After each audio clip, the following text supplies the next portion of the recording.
FEMA and other organizations are helping tornado survivors all over West Alabama. Most welcome the help, but assisting the Hispanic population can be tricky. Art Alejandre is here from FEMA to tell us about what they're doing to reach out to the Spanish-speaking community. Thank you for being with us today. Thanks for having us, Claire.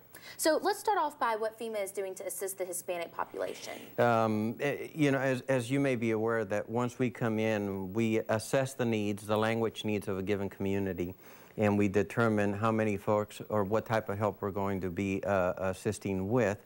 And in the Tuscaloosa area, the county itself, there's a large pocket of Spanish speakers. And so we're here working with all of the other organizations that are locally here, as well as the state, social service organizations, nonprofit organizations, as well as the churches, to be able to reach that community, that pocket, and give them the same messaging that we are providing to all the other areas.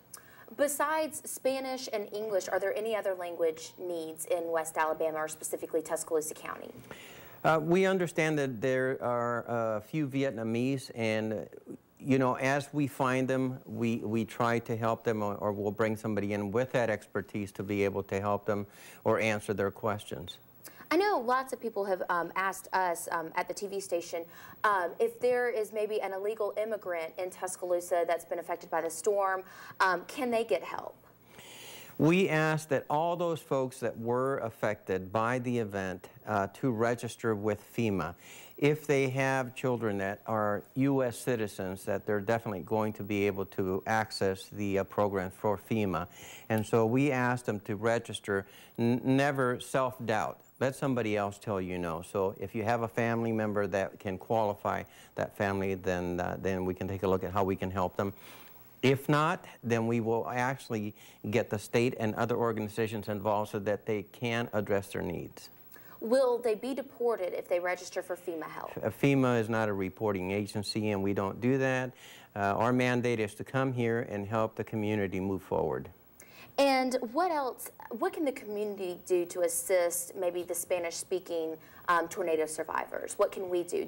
Does FEMA need help, like volunteers with that?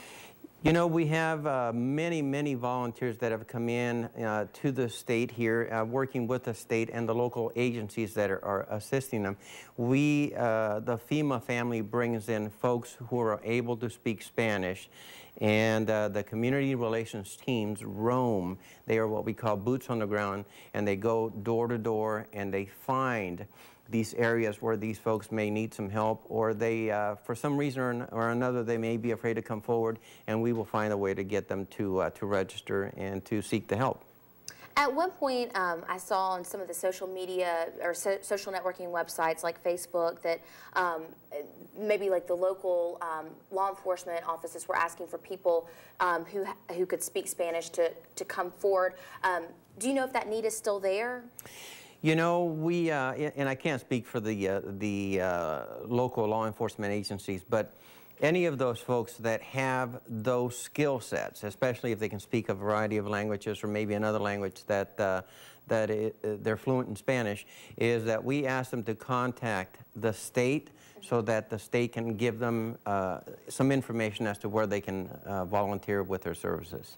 Wonderful. Well, Art, we appreciate you being with us today. Thank you so much. Thank you very Anything else much. you'd like to share? I just want to say that as of today, more than $39 million have been approved statewide, more than 70,000 registrations statewide. But here locally in Tuscaloosa County, $9.5 million has been approved for here, and more than 11,000 registrants.